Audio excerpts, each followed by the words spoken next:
Magnetic effect के अंदर पहला क्वेश्चन है, long straight wire of radius a carrying a steady current of I. तो एक लॉन्ग वायर है, इनफाइनाइट है, और जिसका रेडियस कितना है ए।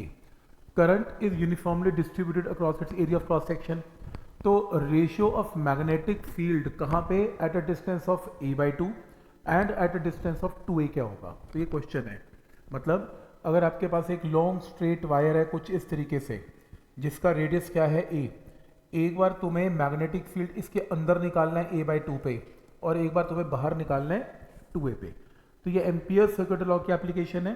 एम्पियर सर्किट लॉ में एक एप्लीकेशन की थी लॉन्ग स्ट्रेट वायर में, थिक वायर है, तो किसी भी वायर के इनसाइड बी का ये formula directly proportional to R होता है, और आउटसाइड में इनवर्सली प्रोपोर्शनल टू आर होता है।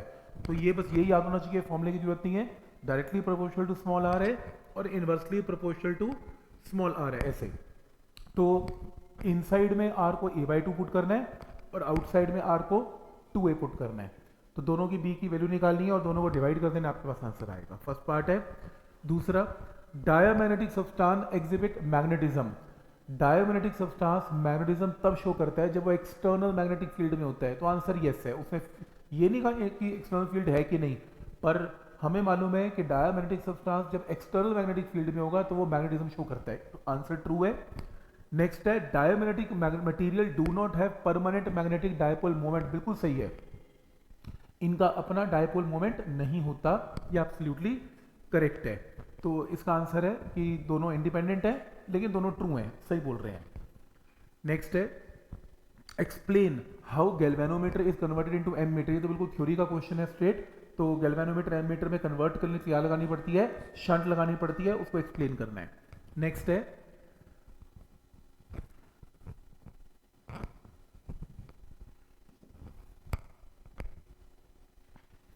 Straight wire is kept horizontally along east west direction. एक स्ट्रेट वायर है जिसमें करंट है वो ईस्ट से वेस्ट डायरेक्शन में रखी गई। If steady current flows in a wire from east to west, तो ईस्ट से वेस्ट करंट जा रहा है, तो मैग्नेटिक फील्ड कोई पॉइंट ऊपर है वायर के, वहां पर मैग्नेटिक फील्ड की डायरेक्शन बतानी है। इमेजिन कर लेते हैं, एक मान लो इमेजिन करो कि ये नॉर्थ है, वो साउथ है, नॉर्थ साउथ। ठीक, इंडिया का मैप इमेजिन कर लो, ये नॉर्थ है और ये साउथ है। तो ईस्ट कहाँ दिखेगा आपको, इस तरफ, ये ईस्ट है और वो वेस्ट है, देख रहे हो। तो आपका करंट कहाँ से कहाँ जा रहा है, ईस्ट से वेस्ट, ये जा रहा है करंट, इस तरफ जा रहा है ईस्ट से वेस्ट। तो अगर आपका करंट यहाँ जा रहा है और आपका जो पॉइंट है जहाँ बी निकालना है वो अपवर्ड है, इसके ऊपर है, तो सोचो अगर आपका करंट यहाँ जा रहा है और पॉइंट ऊपर है, तो मैग्नेटिक फील्ड की डायरेक्शन मेरी तरफ होगी, और मेरी तरफ कौन सा जो है डायरेक्शन है, वो नॉर्थ है। तो इस तरफ जा रहा है तो नॉर्थ की तरफ जाएगा। तो आंसर क्या मार्क करेंगे इसमें, नॉर्थ मार्क करेंगे। Magnetic susceptibility for a diamagnetic material 100% negative है। डायमैग्नेटिक की नेगेटिव है और छोटी होती है, तो ये आंसर है इसका स्टैंडर्ड। नेक्स्ट है, गैल्वेनोमीटर की रेजिस्टेंस पता है, जी पता है, कन्वर्टेड इनटू एम मीटर, तो एम मीटर का आई पता है, और using a resistance of shunt पता है, क्योंकि छोटी रेजिस्टेंस तो शंट होती है हमेशा। क्या निकालना है, full scale deflection for a current of, आपको आई जी निकालना है। क्या होगा, शंट वाला फॉर्मूला आपने कर रखा है, आपको इस क्वेश्चन में शंट पता है, आपको जी पता है, आई पता है, आपको क्या नहीं पता, आई जी नहीं पता। तो सॉल्व करके क्या जाएगा, आई जी की वैल्यू आएगी, राइट। नेक्स्ट है, circular loop a of radius R carrying a current of I. एक सर्कुलर लूप है, उसका रेडियस कितना है, आर है, और उसमें आई करंट है। एक और सर्कुलर लूप बी है जिसका रेडियस स्मॉल आर है, जो कंसेंट्रिक है प्लेन ए के साथ, ए और बी कंसेंट्रिक पड़े हुए हैं। The magnetic flux linked with the loop B is proportional to what. देखो मैग्नेटिक क्या निकालना है, फ्लक्स निकालना है। फ्लक्स क्या होता है, बी इनटू एरिया। तो तुम बी कहां से लाओगे, उस वायर से लाओगे जिसमें करंट है। तो एरिया किसका यूज करोगे, उस लूप का यूज करोगे जिसमें करंट नहीं है। तो एक काम करेंगे, क्योंकि बी का फ्लक्स पूछा है, तो बी सर्कुलर वायर का, सर्कुलर वायर में ए वायर में करंट है, तो तुम पहले बी निकाल लो ए वायर का, mu naught by 4 pi 2 pi I by R. ठीक है, तो बी की वैल्यू आ गई एक सर्कुलर वायर की, ए वायर की, लेकिन उसको एरिया किससे मल्टीप्लाई करेंगे, एरिया बी वायर का जिसमें करंट नहीं है, क्योंकि उसका फ्लक्स निकालना है। तो यहाँ स्मॉल आर की वैल्यू पुट कर लेना, आर बाय जो भी गिवन है 20, आंसर। तो बी इंटू एरिया से आंसर आएगा। ठीक है, यहाँ तक। जैसे coil of N turns magnetic field में रखा गया, और कैसे रखा गया, परपेंडिकुलर रखा गया, लेकिन मैग्नेटिक फील्ड टाइम के साथ ऐसे चेंज हो रहा है, तो बी टाइम के साथ चेंज हो रहा है। क्या निकालना है? इंड्यूस्ड ईएमएफ निकालनी है, आपको वैल्यू निकालनी है किसकी?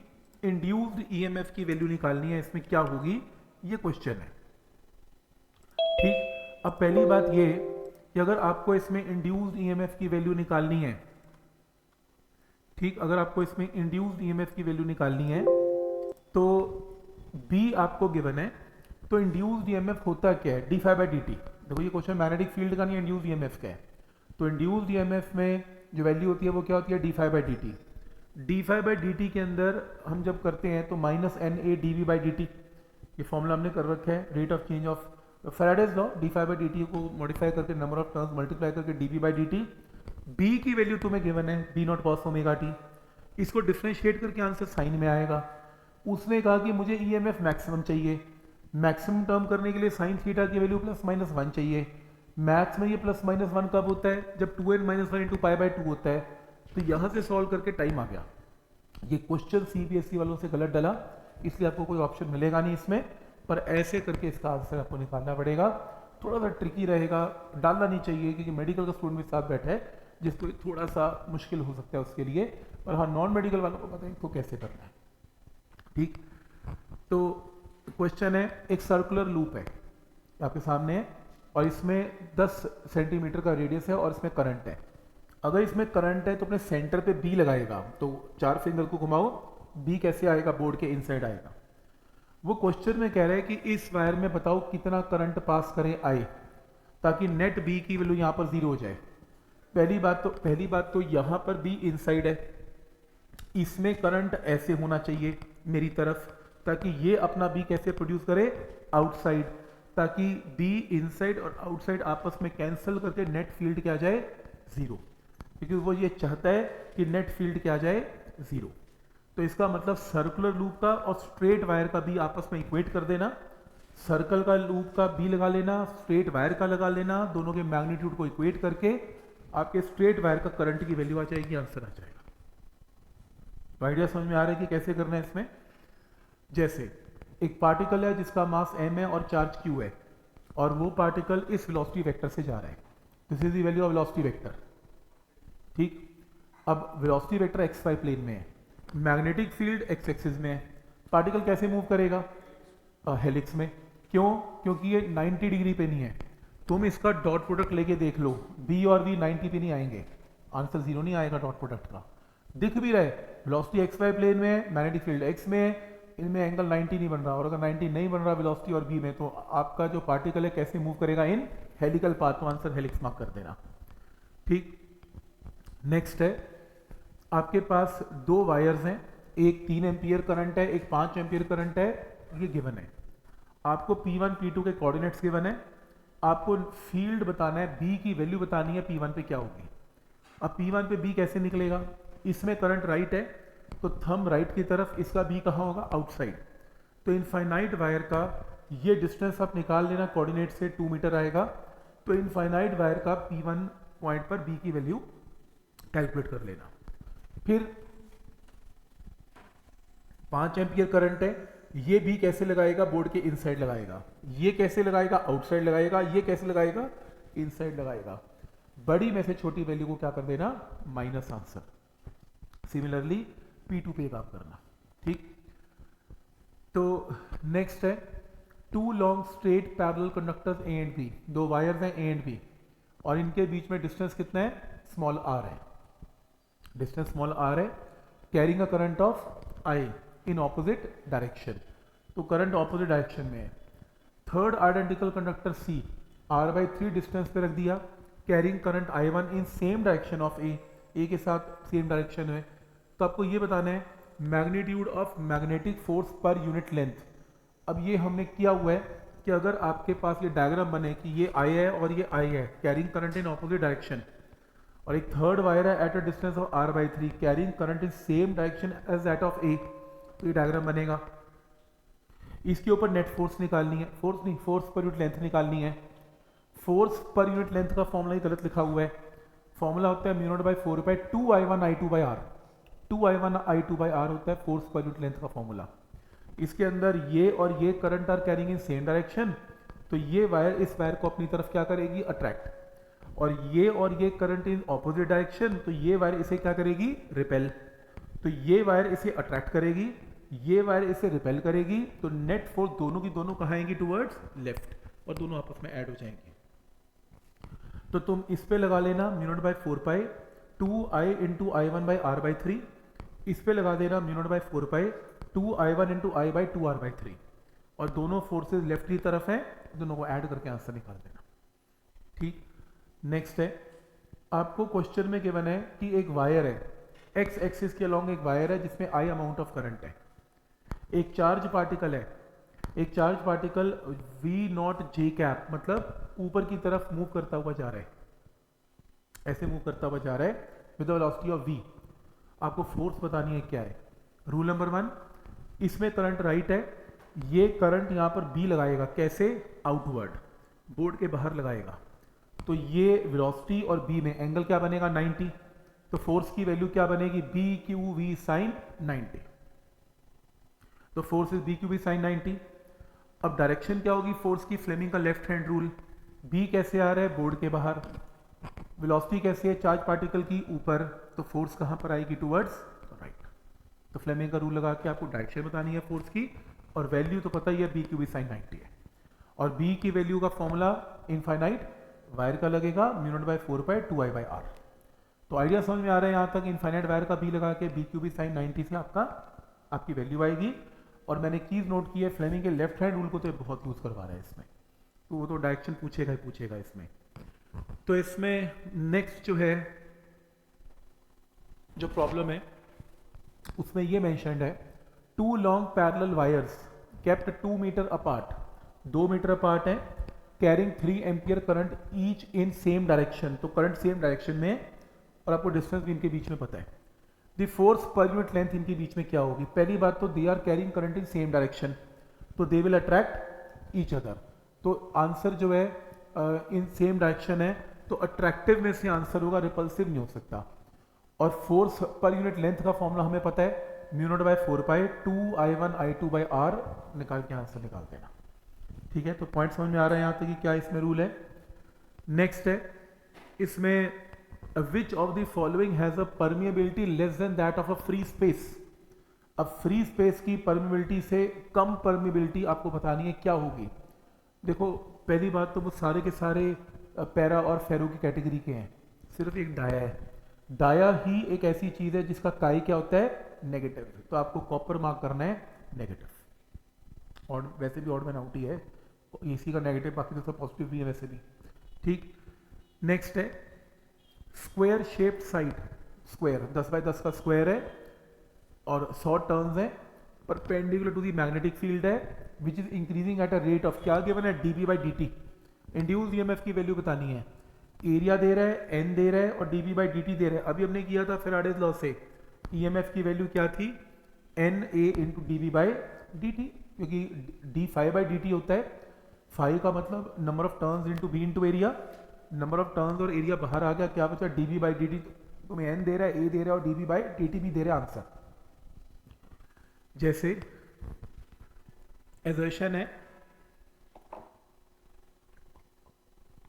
Deflecting torque acting on a current carrying loop is 0 when plane is perpendicular to the direction of magnetic field. कह रहे अगर आपका जो मैग्नेटिक फील्ड है वो मान लो इस तरीके से है और आपका प्लेन ऐसा है परपेंडिकुलर, तो इसमें टॉर्क 0 होगा। सही बोल रहे हैं, सही बोल रहे हैं, क्योंकि इसका एरिया वेक्टर भी इस तरफ है और बी वेक्टर भी इस तरफ है, तो एन बी जो आपको फॉर्मूला है M B sine 0, sine 0 is 0। वैसे भी एक बात बताओ, तुमने गैल्वेनोमीटर किया था, गैल्वेनोमीटर में रेडियल मैग्नेटिक फील्ड था, उसमें कॉइल को मैग्नेटिक फील्ड के साथ रखा जाता है ताकि टॉर्क मैक्सिमम हो, तो ऑब्वियसली अगर वो परपेंडिकुलर रख रहा है इसमें टॉर्क मिनिमम है, और मिनिमम टॉर्क क्या होता है, 0। और वैसे भी तुमने टॉर्क के न्यूमेरिकल्स कर रखे हैं लूप के ऊपर, तो अगर बी और A are in same direction तो इसमें टॉर्क जनरेट नहीं होता। ए स्टेटमेंट राइट है। Reason, deflecting torque acting on a loop of magnetic field M in a magnetic field B is given by dot product of M. देखो torque कभी भी, torque is a vector quantity और torque कभी भी dot से निकलता नहीं है, टॉर्क हमेशा क्रॉस से निकलता है। तो यहाँ पर गलत स्टेटमेंट है, तो ये राइट है, आर गलत है। कह रहे right an expression for Lorentz force. जो लॉरेंट फोर्स होती है, जब भी कोई charge particle electric and magnetic field दोनों में मूव करता है तो उसके नेट रिजल्टेंट फोर्स को लॉरेंट फोर्स बोलते हैं। तो लॉरेंट फोर्स क्या लिखेंगे, Q E vector plus Q into V cross B vector. एक आंसर आ गया। फिर वो कह रहा है कि ये जो क्वेश्चन है वो, ये फोर्स मैक्सिमम कब होगी, ये फोर्स मैक्सिमम तब होगी जब इसको ओपन करके साइन थीटा 1 होगा। साइन थीटा 1 तब होगा जब थीटा की वैल्यू कितनी होगी, 90 होगी। तो दूसरा आंसर भी आ गया। तीसरा आंसर है कि when show that no work is done by this force on the particle during the motion from a point r1 to a point r2। देखो जब कोई charge particle perpendicular magnetic field में move करता है, theta 90 है, तो वो circle में मूव करता है। और सर्कल में फोर्स जो होती है वो सेंट्रीपिटल होती है, और सेंट्रीपिटल फोर्स का वर्क डन हमेशा जीरो होता है। जब भी कोई पार्टिकल मैग्नेटिक फील्ड में मूव करता है तो लॉरेंट फोर्स पे कोई काम नहीं करती। अगर प्रूव करना है मैथमेटिकली ऐसे कर लेना, आप लिख लेना कि जो पावर होती है वो पावर होती है force into velocity. F dot V vector को पावर बोलते हैं। तो ये हमने +1 में किया था, फोर्स इनटू वेलोसिटी पावर है, फोर्स भी वेक्टर है, वेलोसिटी भी वेक्टर है। अब जब कोई पार्टिकल सर्कल में मूव करता है, सर्कल में मूव करने के लिए क्या होता है, एफ और वी आपस में 90 डिग्री पे होते हैं, क्योंकि फोर्स वेक्टर सेंट्रीपिटल है, वेलोसिटी वेक्टर टेंजेंशियल है। एफ और वी में हर वक्त एंगल क्या बनता है, 90। तो डॉट प्रोडक्ट क्या होगा, 0। तो जब भी कोई पार्टिकल सर्कल में घूमेगा, सेंट्रीपिटल फोर्स जो मैग्नेटिक फोर्स है वो कोई वर्क डन इसमें नहीं करेगी। तो वैसे भी देखो ना, इसे डॉट प्रोडक्ट लेके दिखाया, और डॉट प्रोडक्ट इसका जब कैलकुलेट करेंगे तो आंसर 0 ही आएगा। तो ये इसका 0 आ गया। नेक्स्ट है, अगर ये पसंद नहीं कोई बात नहीं, दूसरा क्वेश्चन है, एक वायर है जिसमें आई अमाउंट ऑफ करंट है और एक पॉजिटिवली चार्ज पार्टिकल नीचे जा रहा है, इस पर फोर्स बताओ क्या होगी। तो इसकी फोर्स निकालने के लिए इनफाइनाइट वायर इसके ऊपर बी लगाएगा। कितना बी लगाएगा, ये थंब लगा के इनसाइड लगाएगा, अंदर की तरफ लगाएगा। कितना लगाएगा इनफाइनाइट वायर, μ0/4 2I/r लगाएगा, 2I/d लगा लेना। बी आ गया। बी 90 डिग्री पे है, फोर्स की वैल्यू क्या होगी, B Q V sine 90, B Q V sine 90। B तो आप इनफाइनाइट वायर का लगा ही लोगे। डायरेक्शन फ्लेमिंग का रूल, बी कैसे लग रहा है बोर्ड के अंदर, और central finger direction of positive charge, force कहाँ लगेगा, राइट की तरफ फोर्स लगेगी। तो आपको फ्लेमिंग के रूल से फोर्स की डायरेक्शन और मैग्नीट्यूड दोनों निकालने हैं। तो बी क्यू वी साइन 90 का क्वेश्चन है ये। वो कह रहे हैं करंट सेंसिटिविटी, करंट सेंसिटिविटी को कैसे इंक्रीज किया जा सकता है। अगर आपको याद हो, गैल्वेनोमीटर करंट सेंसिटिविटी का फॉर्मूला था NBA/K। इसको बढ़ा के, इसको बढ़ा के, इसको बढ़ा के, इसको घटा के, टॉर्शनल कांस्टेंट को घटाना है, बाकी सब फैक्टर बढ़ा देने हैं। मैंने बुकलेट में लिख के भी दिया था सारा कुछ। तो करंट सेंसिटिविटी की वैल्यू ऐसे इंक्रीज की जा सकती है।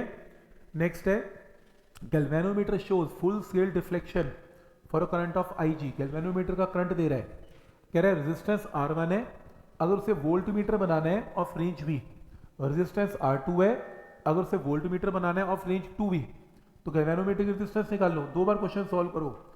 आपको अगर वोल्टमीटर बनाना है तो ये R को सीरीज में लगाना पड़ता है, और R का फॉर्मूला हमने किया हुआ है वोल्टमीटर में। 2 बार करो। एक बार वो कह रहे हैं कि रेजिस्टेंस R1 है जब वोल्टेज V है, फिर वो कह रहे हैं रेजिस्टेंस R2 है जब वोल्टेज 2V है। इन दोनों को साइमल्टेनियसली सॉल्व करके G की वैल्यू निकालनी है इन टर्म्स ऑफ R1 और R2, आंसर आएगा। तो आपने वोल्ट मीटर का क्वेश्चन 2 बार करना है, एक बार V रेंज के लिए, एक बार 2V रेंज के लिए। क्या स्टेप समझ में आ रहे हैं कि कैसे 2 बार इसको सॉल्व करके आंसर आएगा। कह रहे इलेक्ट्रिक डायपोल ऑफ, ये इलेक्ट्रिक फील्ड का क्वेश्चन है, हो चुका, इलेक्ट्रिकल से डल गया इसमें गलती से।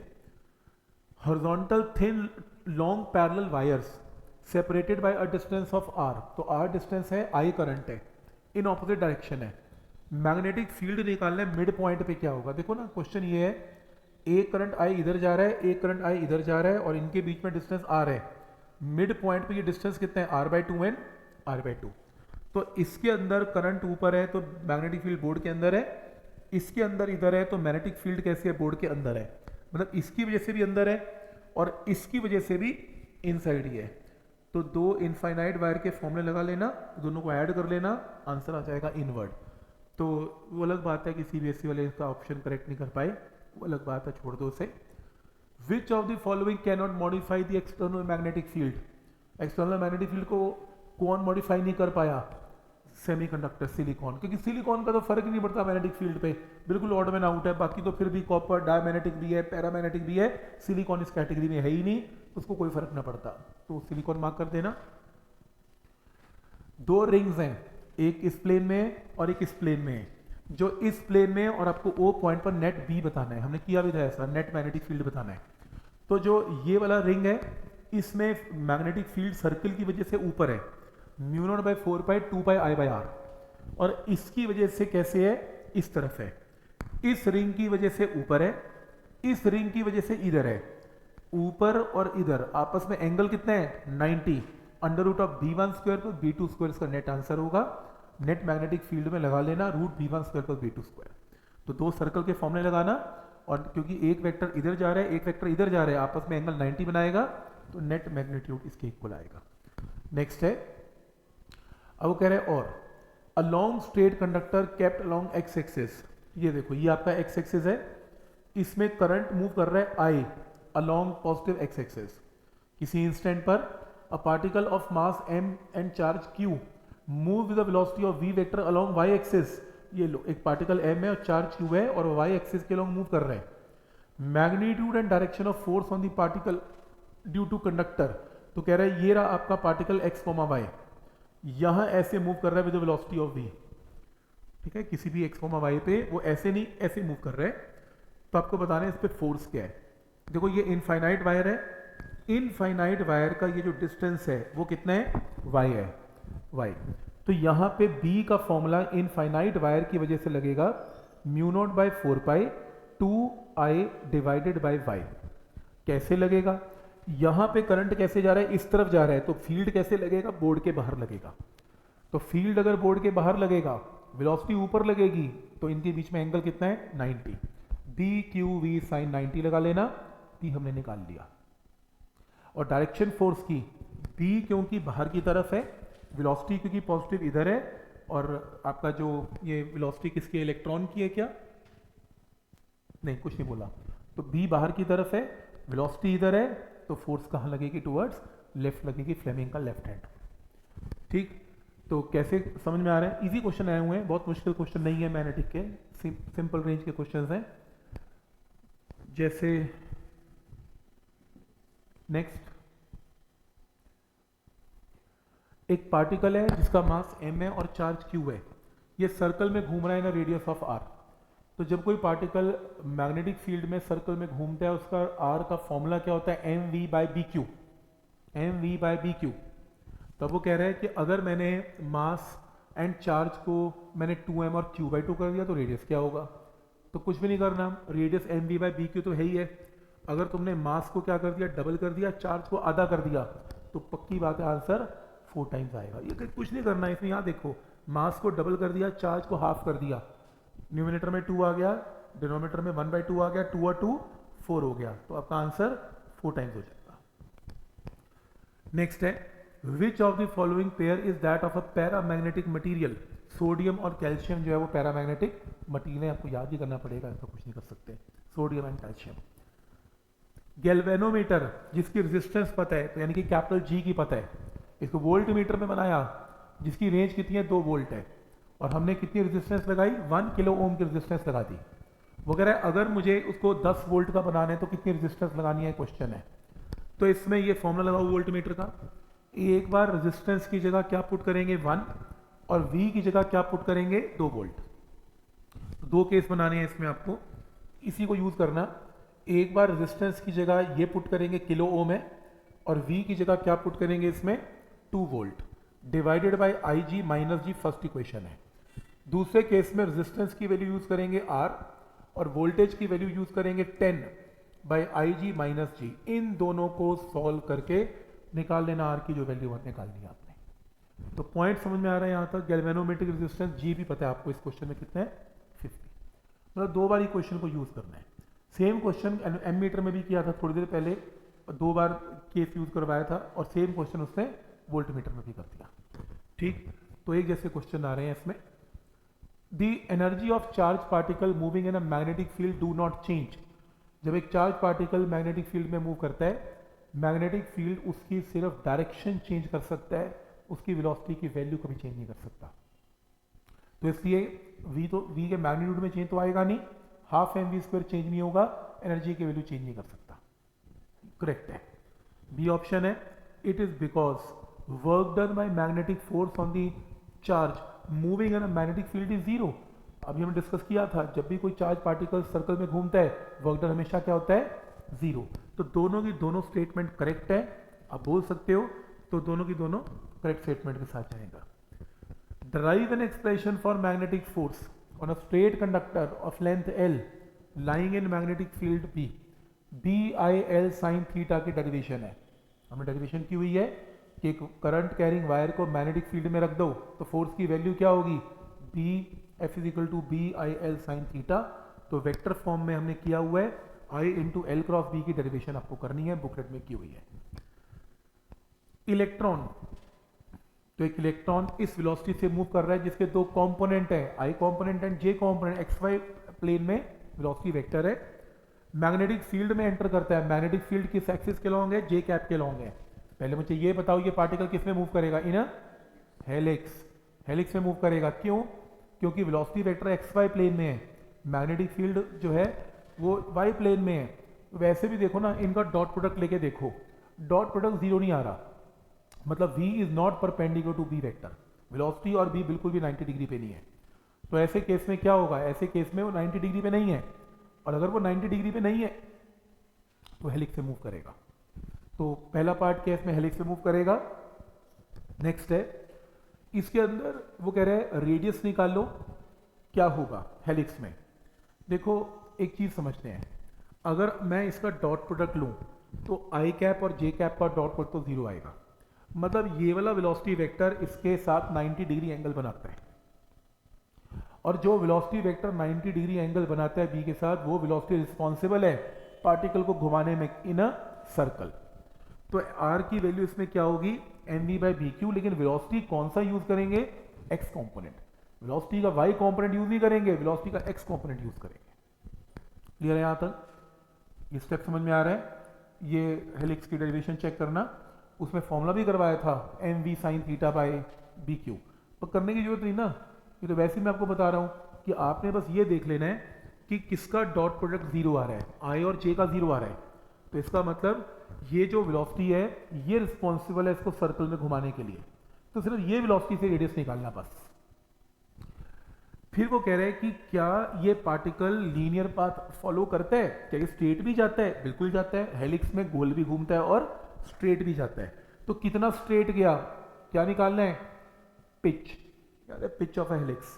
तो देखो ये पिच ऑफ द हेलिक्स का फॉर्मूला है, तो पिच में वाई कंपोनेंट, क्योंकि एक्स कंपोनेंट सर्कल में घुमा रहा है तो वाई कंपोनेंट लीनियर लेके जा रहा है।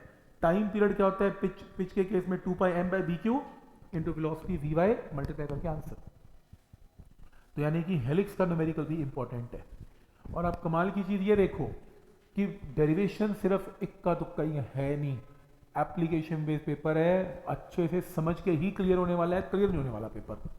अगर आपको ये नहीं आता, हेलिक्स नहीं सोच पा रहे, तो ये क्वेश्चन भी गया आपके हाथ से। तो पॉइंट समझ में आ रहा है, सैंपल पेपर बहुत जरूरी है, बहुत बढ़िया तरीके से आपको बेसिक क्वेश्चन को टच करते हुए जाना है, पेपर क्लियर होगा आपका। Iron needle is kept near a strong bar magnet, तो क्या होगा, वो पास भी आएंगी और वो घूम घूम के पास आएंगी, तो फोर्स भी एक्सपीरियंस करेंगी और टॉर्क भी एक्सपीरियंस करेंगी। तो force of attraction and torque दोनों होगा इसमें। Galvanometer full scale deflection show करता है आईजी करंट पे।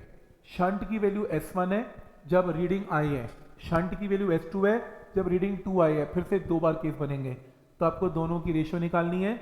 आप फिर से फॉर्मूला लगाना, एक बार शंट S1 यूज करना जब करंट इसमें आई है, एक बार तुम शंट S2 यूज करना, आई की जगह 2 आई है, इनको डिवाइड कर लेना, answer.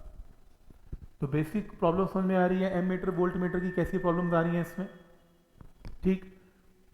Insulated concentric coils radius R place right angle to each other carrying a current of I and √3 I respectively, और कैसे पड़ी हुई है, राइट एंगल पे। आज हमने क्वेश्चन किया भी, एक रिंग ऐसे पड़ी है और एक रिंग ऐसे पड़ी है, बस उसमें फिगर बनी हुई थी दो रिंग्स की, कंसेंट्रिक रिंग्स की, मतलब एक ऐसे और एक ऐसे है, इसमें फिगर खुद बनानी है। सेम केस है, एक ऐसे ले लेना, एक ऐसे करंट ले लेना, under root of B1 square और B2 स्क्वायर इसका नेट आंसर निकाला था, इसका वही आंसर है फिर से। ठीक, which of the following material has a magnetic susceptibility X which lies between 0 and epsilon R. तो देखो वो कह रहा है पॉजिटिव चाहिए, ग्रेटर देन 0 का मतलब पॉजिटिव। डायमैग्नेटिक मटेरियल कॉपर तो बिल्कुल भी नहीं हो सकता, या कोई भी डायमैग्नेटिक नहीं हो सकता, तो ये क्या होना चाहिए, पैरामैग्नेटिक होना चाहिए। पैरामैग्नेटिक में जो काई की वैल्यू है बहुत बड़ी भी नहीं होती और पॉजिटिव भी होती है, तो एप्सिलॉन आर भी बहुत बड़े नहीं हुआ करते, छोटे हुआ करते हैं। तो ऐसे केस में एल्यूमिनियम मार्क कर देना, which is paramagnetic material. Galvanometer की रेजिस्टेंस पता है आपको, जी पता है। फुल स्केल डिफ्लेक्शन आपको इसमें करंट की वैल्यू पता है, आई जी पता है। एम मीटर का आई पता है, resistance of the ammeter निकालनी है। देखो कुछ भी नहीं करना, शंट निकालना है, इसमें कुछ भी नहीं करना। एम मीटर बनाने के लिए क्या लगेगी, शंट, शंट की वैल्यू आ जाएगी। इलेक्ट्रॉन मूव कर रहा है with the velocity of v, enter the magnetic field this given. तो आए ये velocity vector y x axis में है, मैग्नेटिक फील्ड k कैप में है, आपस में 90 डिग्री पे, 90 डिग्री पे है, तो particle will move in a circle, circle में मूव करेगा। कह रहा है फोर्स निकालो और रेडियस निकालो। रेडियस क्या है, M V by B Q. Electron का मास पता है, चार्ज पता है, वेलोसिटी का मैग्नीट्यूड पता है और v भी पता है, तो M V by B Q से आंसर आएगा रेडियस का। फोर्स की वैल्यू क्या आएगी, बी क्यू वी साइन 0 और 90, B Q V sine 90। B पता है, क्यू पता है और वी भी पता है, B Q V sine 90। Trace the path describe by it, it will move in a circle. सही है, इन अ सर्कल। नेक्स्ट है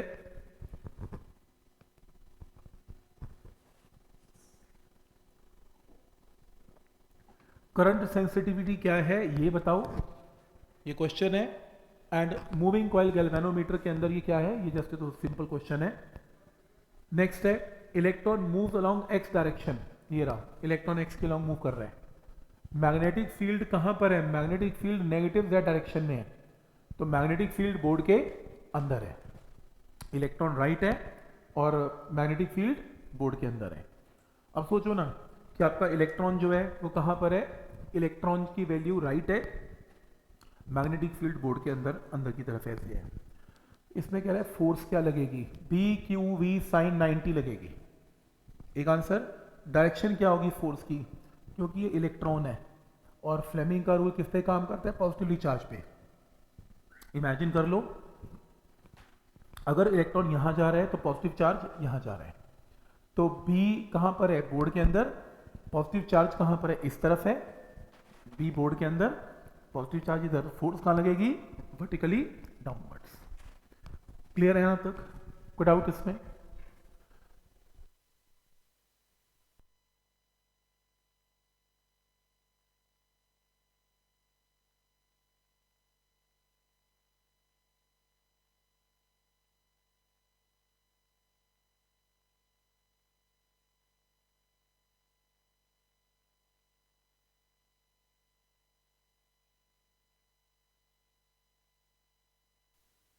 यहाँ तक पॉइंट क्लियर है यहाँ तक? तो नेक्स्ट है कि एक स्क्वायर पड़ा हुआ है, ऐसा क्वेश्चन किया भी था, आपको नहीं पसंद कोई बात नहीं, चॉइस है, सी बी चॉइस भी दे दी, अच्छी बात है। तो आपको नहीं पसंद तो ये भी है, तो एक रेक्टेंगुलर लूप है और ये करंट कैरिंग वायर है, ऐसा क्वेश्चन किया था हमने। तो इस पे फोर्स निकालो, नेट क्या होगी, फोर्स पर यूनिट लेंथ या फोर्स क्या होगी। ये करंट ऐसे मूव कर रहे हैं, इसमें और इसमें करंट सेम डायरेक्शन में, तो ये वाला पोर्शन इसे अट्रैक्ट करेगा, और इसमें ऑपोजिट डायरेक्शन में इसके साथ, तो ये करंट इसे रिपेल करेगा। तो नेट फोर्स की वैल्यू क्या होगी, बड़े में से छोटे फोर्स को माइनस करना है, और ये वायर्स पे कोई फोर्स लगती नहीं है, हमने क्लास में डिस्कस किया है। तो इसमें नेट फोर्स कैंसिल हो जाती है, ठीक है। तो इसमें इन दो वायर में क्या लगेगा, फोर्स पर यूनिट लेंथ। इसमें भी क्या लगेगा, फोर्स पर यूनिट लेंथ, जिसका फॉर्मूला हमने किया हुआ है mu naught by 4 pi 2i1 i2 by r। तो बड़ी में से छोटी वैल्यू क्या हो गई, माइनस। ठीक, तो आप बुकलेट चेक कर सकते हो, उसमें सॉल्व एग्जाम्पल भी आपको मिलने वाला है इसमें। नेक्स्ट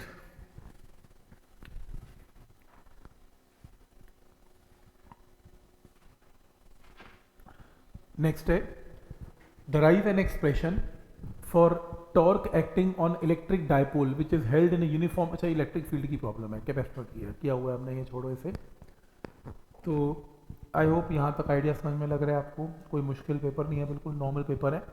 बेसिक सही होने चाहिए और डेरिवेशन की जगह एप्लीकेशन के ऊपर ज़्यादा काम करें। डेरिवेशन तो करनी है पर एप्लीकेशन भी करनी है। ठीक।